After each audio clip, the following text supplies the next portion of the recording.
What's going on, ladies and gentlemen? So we're here today with another WatchMojo video. This time it's top 10 satisfying moments in Game of Thrones. Now, I will say this right away, the last 4 seasons of Game of Thrones were absolutely atrocious. Season 8 was terrible. Season 7, okay, let me rephrase that. Season 8 was like very bad in some aspects and okay in other aspects. Season 7 was terrible. Rushed, beyond rushed.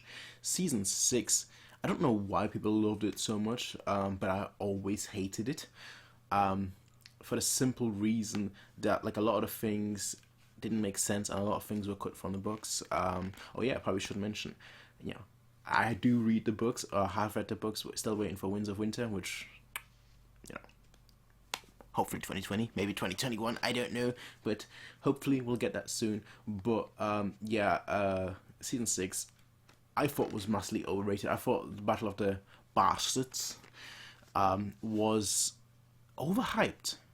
It's true, I thought, like, it looked awesome, but, like, it just didn't make sense from a lot of different perspectives. And then Season 5 was where they just butchered Dawn. So that's basically been my thing with Game of Thrones. Like, it used to be my favourite TV show, honestly. First 4 seasons I thought were absolutely brilliant. But it just fell off so quickly and so badly to the point where, like, I won't rewatch it. Like, I don't rewatch Game of Thrones because, for me, when an ending of something that I enjoyed is that bad, I can't even rewatch or reread something. So, yeah, that's my issue with Game of Thrones. Now, this is top 10 satisfying moments. So, of course, some things I will not agree with, some things I will agree with, alright? It's just the way it works, alright? It's just the way it works. Will I complain about it endlessly? No. I think people have complained about the last season in particular a lot, because what I feel like with the last season is that just a lot of people, they didn't get the ending that they wanted, so they complained about the last season, and they were like, oh yeah, season 7, it was bad too. And it's like, what about season 6 and season 5? You're not going to complain about that? When everyone was saying that season 7 was terrible, season 6 was terrible, we were all getting shit on. But like, once season 8 came out and it was terrible, universally terrible, then everybody started agreeing, well, the last few seasons, they weren't quite that. It's like, really now? Really now? But hey, I'm not here to complain about that at all. Let me just make sure that we're in 720p, which we are. Let's hop right in and see what this video has in store for us. I can't stand the wailing of women. You have to enjoy the little things in life, like watching characters you hate suffering horrible deaths.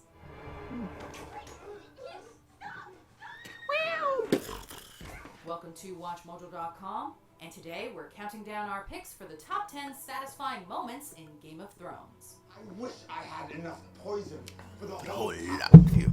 Before we begin, we publish new videos every day, so be sure to subscribe for... I have rewatched this series like 50 billion times until like the final season came out. I was like, no. For more great content. I should probably clarify. I've rewatched the first 5 seasons. 6 seasons I didn't even bother that much. Whether they were genuinely heartfelt or morbidly rewarding. It goes without saying this whole list is a giant spoiler, so let's... Also, Arya is a psychopath. And I don't care what you say. You may be like, oh yeah, she only kills, the bad guys. Oh, she killed all the Frey. She's a psychopath. She butchered them. Literally butchered them. And cooked them into meat pies. And yet she is being touted as like the greatest person ever. She's crazy. Like truly, truly crazy. Preston Jacobs ain't lying. She's crazy. She's off her rockets. Spoiler alert is now in effect. Number 10, Cersei's imprisonment. Let me go immediately. Cersei was one of my favourite characters in the show. From the beginning, Cersei Lannister has showed us that she's a master when it comes to playing the Game of Thrones. The way they did my boy Barris and Selmy. Dying in like a random alley. Now that was the worst moment of Game of Thrones. And not the way the Night King died. The way they just got rid of Barris and Selmy. That was when I was like, oh no, no, no, no, no. The disrespect. The disrespect to one of the most loyal, bravest characters in this show. She's manipulative and will go to any lengths when it comes to protecting her children and destroying her enemies. Is this meant to be your shield, Lord Stark? Piece of paper. For the majority of the series, she eluded punishment. That is, until she's finally bested by the very man she elevated to a position of power. Yep. The eloquent but fanatical High Sparrow. What will we find when we strip away your finery? Watching her being dragged away with Okay, that was satisfying. is practically cathartic. Sure, she eventually gets her revenge by killing them all with wildfire and torturing Septa Unella, but we'll never forget the joy of watching her get her just desserts. Shame. Shame. Shame. Number 9, The Cave. How's that satisfying? Jon Snow has been through quite a lot since leaving Winterfell, but I mean, fate finally jeez. gave him a break when he met the wildling Ygritte. Your friends are nowhere close. I'll find them. Despite their opposing backgrounds, the two eventually fall for each other. The kiss they share atop the wall is definitely a sweet moment, but it just doesn't compare to when Jon breaks his vow and makes love to her in a cave. There's definitely an abundance of sex in Game of Thrones, but few of those scenes has been as sweet and emotional as this moment in the cave. I'm not a softie, alright? So that's probably why I'm like, why, of all things, why this moment, you know, of all things, but you know what, I'm not a softie. And I don't mean that in like a negative or positive, I just mean that in like a, moments like these, I'm like, okay, cool, I guess. Moving on. Where's the political intrigue? Can we get back to Virus? Littlefinger? No? Okay. We have to keep watching Jon. Okay, cool. Go on, do your thing. Can we now get back to Littlefinger and see what he's up to? No? Okay, cool. I do find it cool that those two are married in real life now. Genuine chemistry between Jon and Ygritte makes the whole affair not only steamy, but also quite beautiful. You were made. I was a man of the Night's Watch. Number 8, Lyanna Mormont. Oh, come on. Satisfying.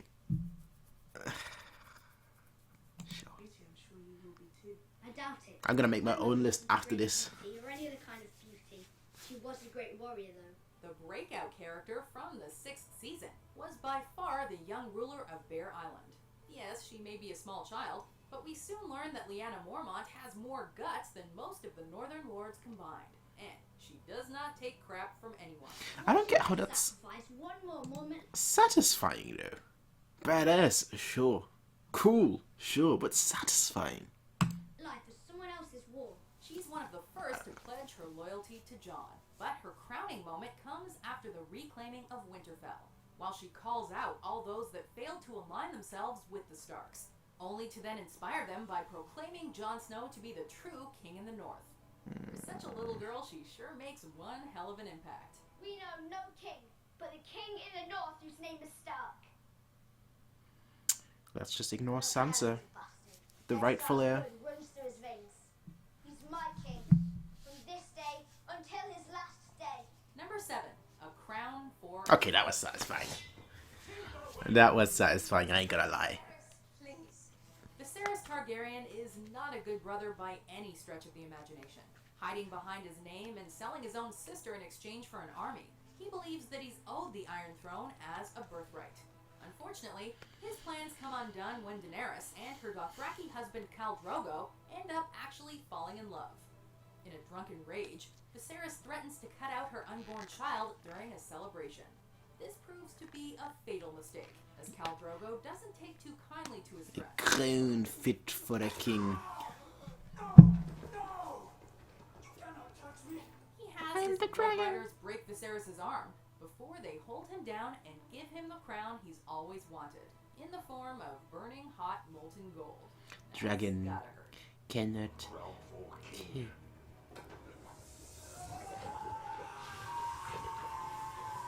Number 6, Father and Son. Tywin Lannister is both a ruthless tyrant. No. This is not satisfying. This is not satisfying, alright? It's not satisfying, alright?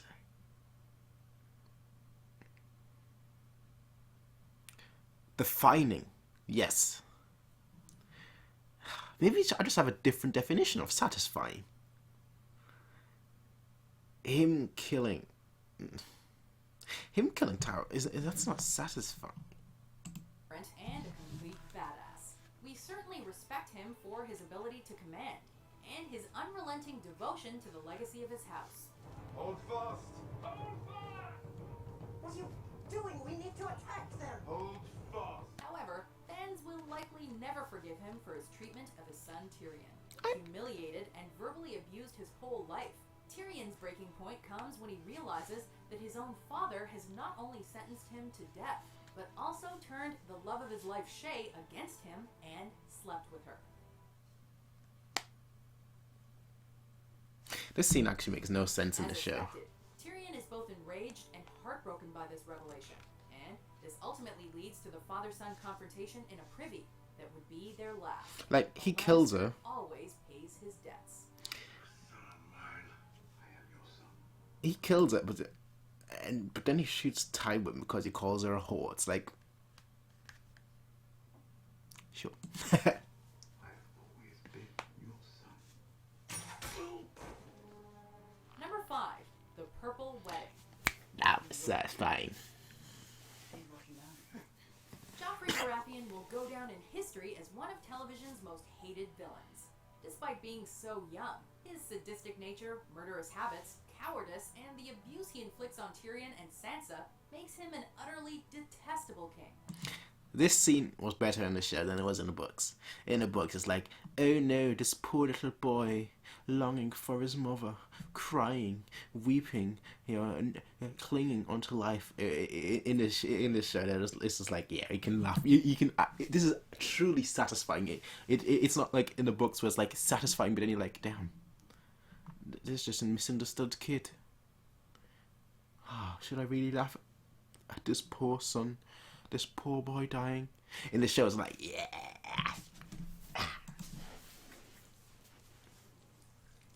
Season after season, fans cried out for this little bastard to bite the dust. One of them will have to be He was Ramsay answered dying, in I guess. Spectacular fashion.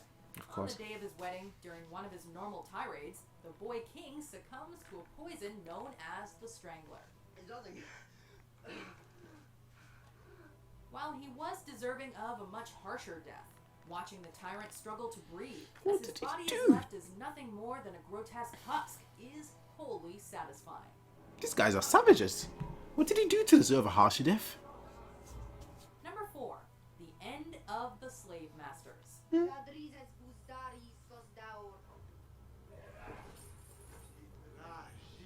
I'm of the old blood. During Daenerys' visit to the city of Astapor, she's greeted by a slave master whose vocabulary mostly consists of slurs, slander, and insults towards her.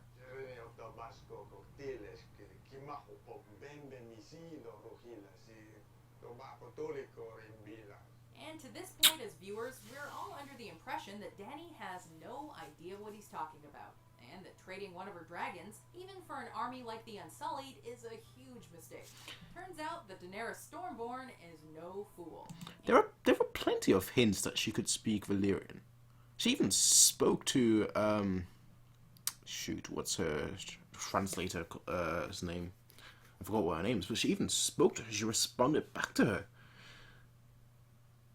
When like she was like, I can't remember what it was, but there were plenty of hints that like Dany could actually speak Valyrian. And is able to understand the slaver the whole time due to her fluency in High Valyrian.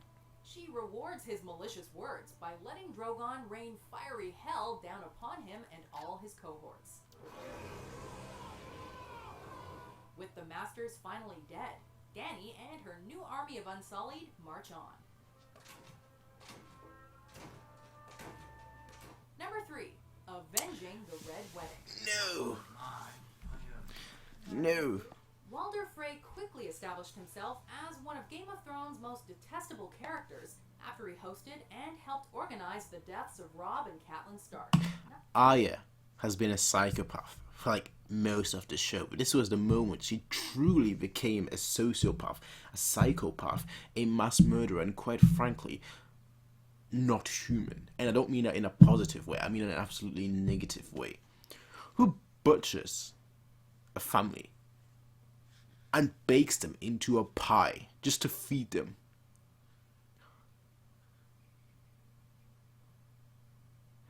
And people hail her for killing Walder Frey.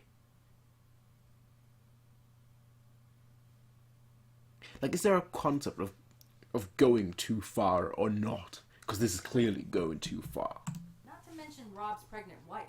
Vengeance for the Starks comes unexpectedly, however, as a nameless servant reveals to Frey that she's killed, carved, and baked his sons into a pie. They weren't easy to carve. This revelation is quickly followed by another, when the servant girl exposes herself as none other than Arya Stark, who then proceeds to avenge her mother and brother by slicing Frey's throat open. Her killing of Trent and reclaiming of her name may be worthy of praise, but this death is particularly satisfying.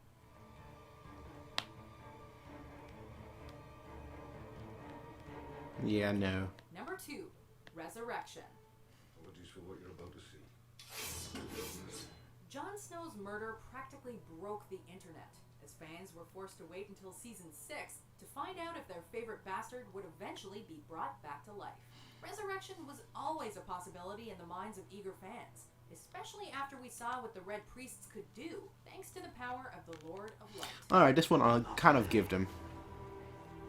At the urgency of Sir Davos, Melisandre attempts to bring the fallen Lord Commander back from the dead.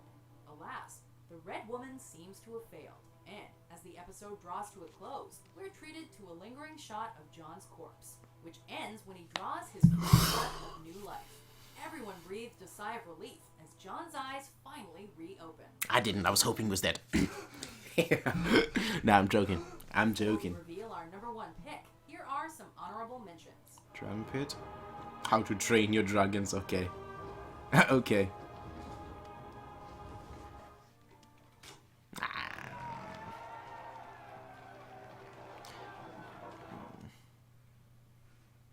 Definitely not. This one, definitely not. Oh my.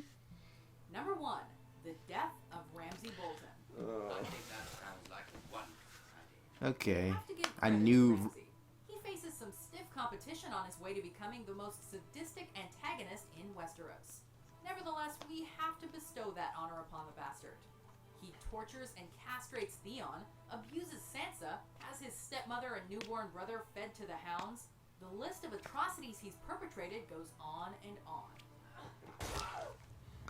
Nobody even cared about you, man. The second you died, nobody cared. As is the taking back of Winterfell. But Ramsay's ultimate fate is the cherry on top of it all.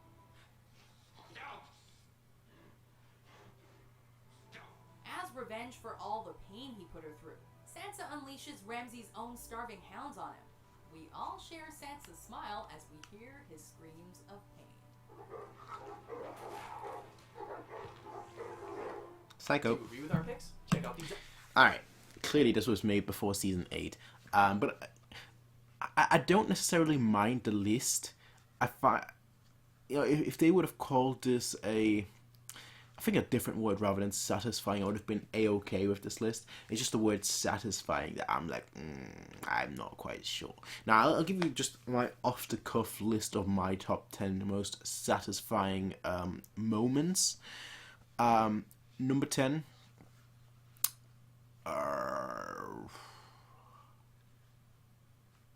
Shoot, there is actually a lot. I don't... Okay, it won't be a top 10 in order. I'll just give you my 10 satisfying moments, like not in order, because that way it's probably going to be much easier, so I don't have to actually like list them in my mind. Number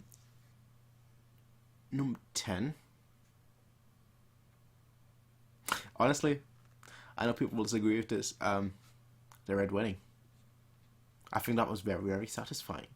I personally, I liked it because all the signs were there. you know, one of those things that have been talked about for so long that were like, yeah, no.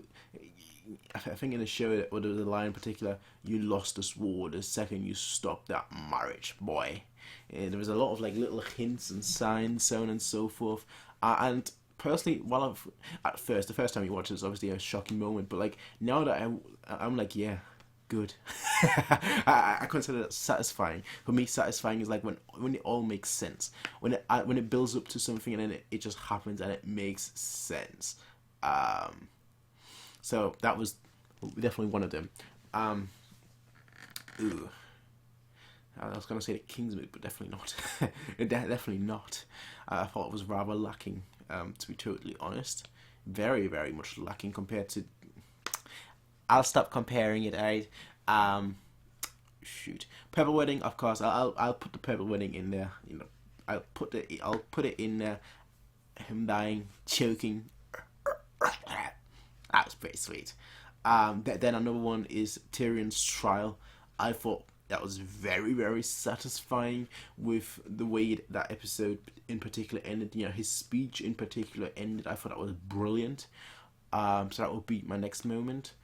What else happened? What else happened?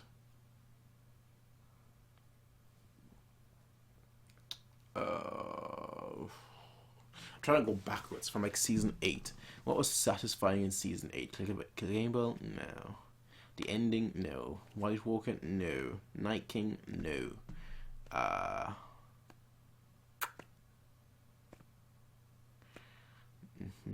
Nothing I can think of in season 8. Let's see. Season 7. Season 7. Fields of Fire 2. Nah, because what the ending wasn't satisfying to that. With Bronn saving Jaime, but like just appearing next episode, like how did nobody notice? No, if that was handled better, it definitely would have been more satisfying. I'll say the Battle of the Bastards. I know I mentioned that personally. While I thought the episode was shot brilliantly and so on and so forth, there was a lot of things that didn't make sense, and I totally disagree with. But as an episode and as a moment, with obviously that leading up to Ramsay's death, I thought that was satisfying. The whole, battle and then leading up to Ramsay's death, I thought was good. Then another moment. Let's see.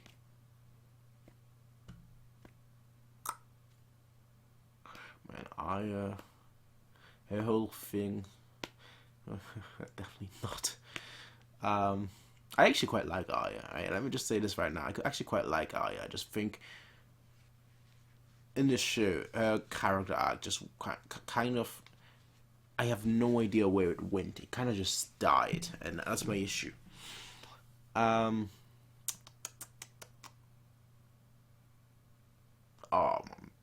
The most unsatisfying moment. The end of the Baratheons. Stannis Baratheon.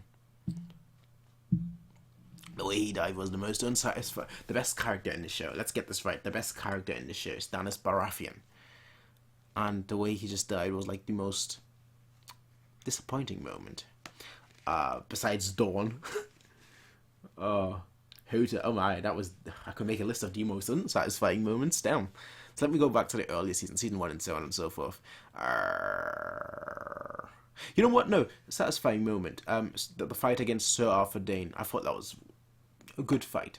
It's clear that they hired someone that could actually use a sword, so that was a very good fight. Then let me just speedrun it.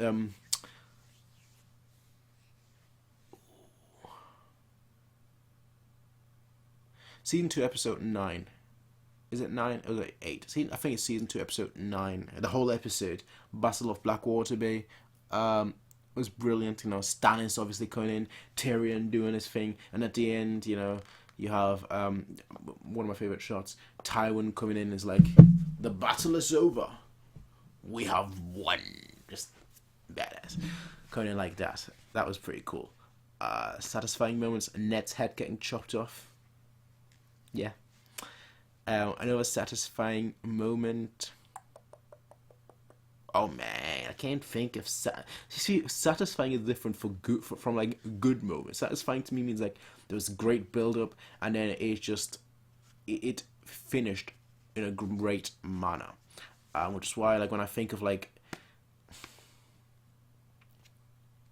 damn, when I think of Littlefinger, I think man there was so much good stuff, and then there is nothing. The end of his character, there was nothing. Hodor dying,